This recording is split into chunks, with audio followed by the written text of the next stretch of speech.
Hussbus bus stop. What's going on, everyone? Nick Hussey here of the Hussey Team Mortgage Advisors with this week's Hussbus bus stop. Hope everyone is doing well and happy Friday. Today, I want to talk about a question we get asked all the time.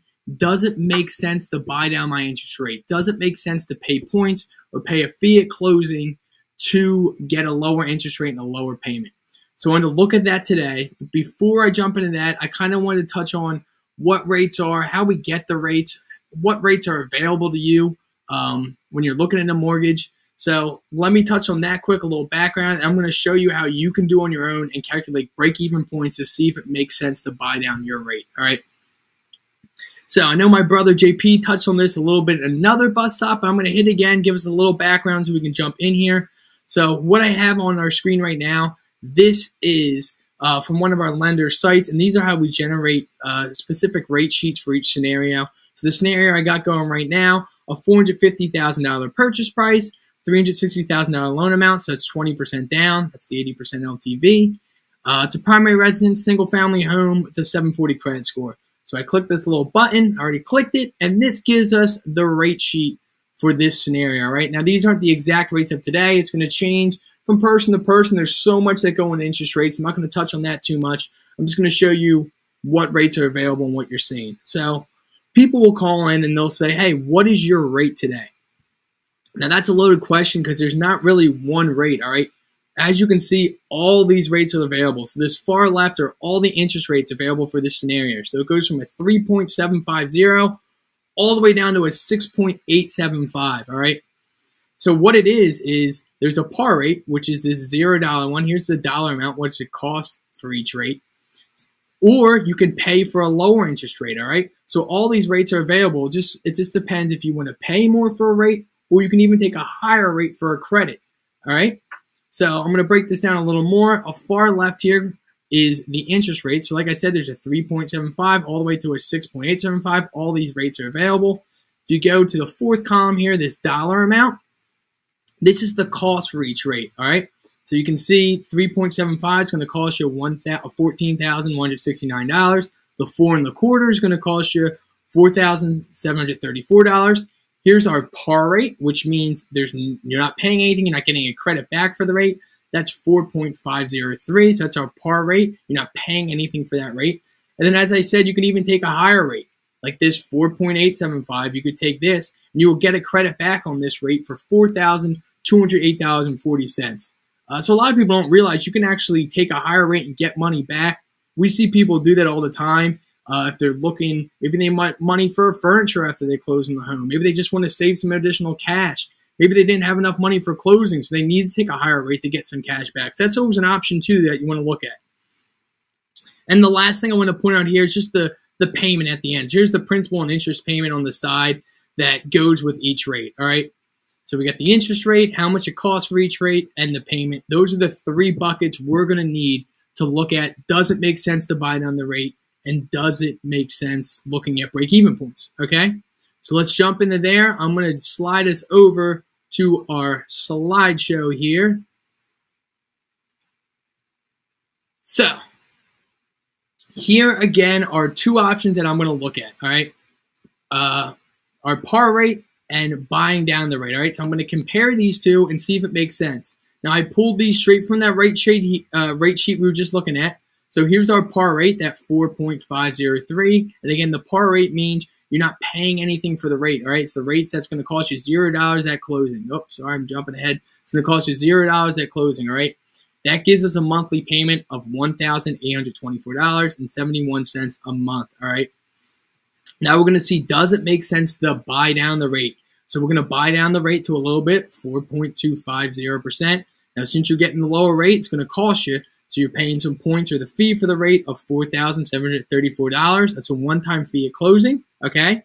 But since you got the lower interest rate, your payment's going to drop. So your new payment by buying it down is going to be $1,770.98. Now, I keep going back to this question. Does it make sense to do that? I'm saving money on my monthly payment. I know I'm paying more, but does it make sense to do that? Let's look at how I do that. Is it worth it? You want to look at something called a break-even point, all right? Now, what break-even points? What is that? That's how many years, and I like to look at it in years, but how much time is it going to take you to make back that additional money you're putting up front from that monthly savings you're getting, all right? What's my break-even point? When am I actually going to start seeing a return from that additional money I'm putting down from my monthly savings, all right? So now's the fun part. Let's jump in. We'll look at some math and see if it makes sense for this scenario. All right, so again, here's our par rate, 4.503. Not paying anything for it because it's the par rate. Payment, $1,824.71 a month. Now we're going to look versus, are we buying down the rate to the 4.25? You're paying a little more for this, right? You're paying $4,734 up front, but the payment's lower, $1,770.98. Let's get into the nitty gritty and look at the math here, all right?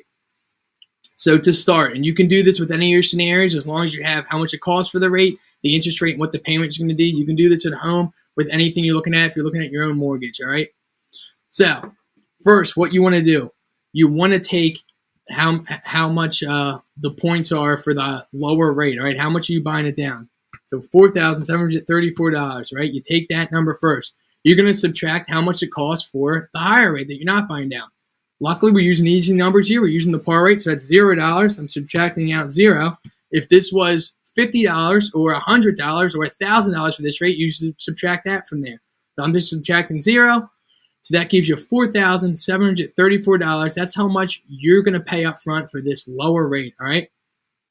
But now we want to get in the payment side. Don't forget this number. We're going to bring it back. But now we're going to jump to the payment side.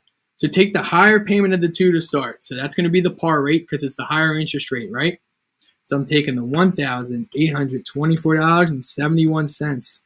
I'm going to subtract out our new payment with the lower interest rate that we bought down of $1,770.98. Now that gives me, I don't know if you can see this now, that gives me $53.73. So what is that number?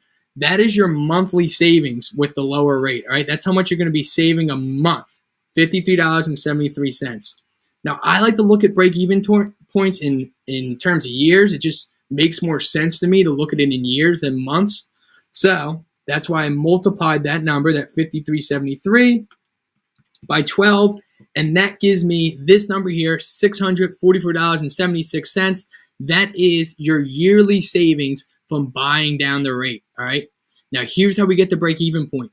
I'm going to take that first number we got, the first cost we got that you're paying up front of $4,734, okay? I'm going to divide it by our yearly savings for the lower rate of $644.76, and that's going to give me 7.34 years, all right?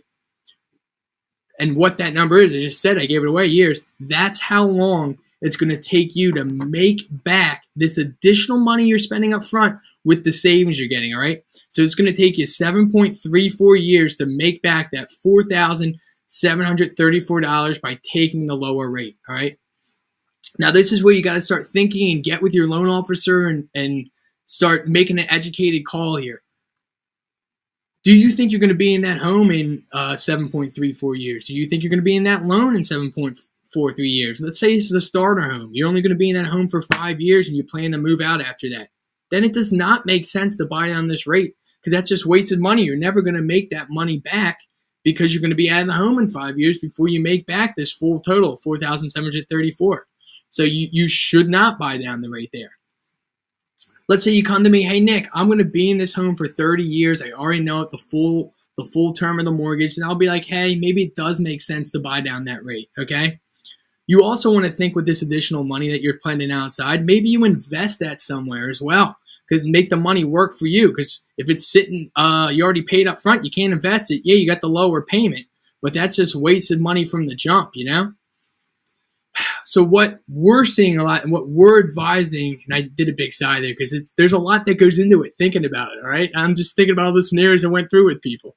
But we're advising a lot of people right now to not buy down the interest rate, all right? And the reason I say that is because we think within a year, 2 years or so, we're expecting rates to drop again. They kind of went up a little bit from those really low rates you were having. Now they're up a little bit in the 4s, 5s. We even saw them in the 6s for a point. We're expecting them within a year, 2 years to drop, all right? And at that point, you're going to refinance, or you're going to want to refinance, all right? So if you think you're going to refinance in a year, 2 years, then this does not make sense to buy down the rate if it's going to take you 7.3, 4 years to do it. Now, let's say this break-even point's only a year. I might say, hey, do it. Buy down the rate. You're going to make that money back in a year anyway. You might as well do it to buy down. So I hope this kind of broke it out more and gave you some good math and good numbers to go with and made sense.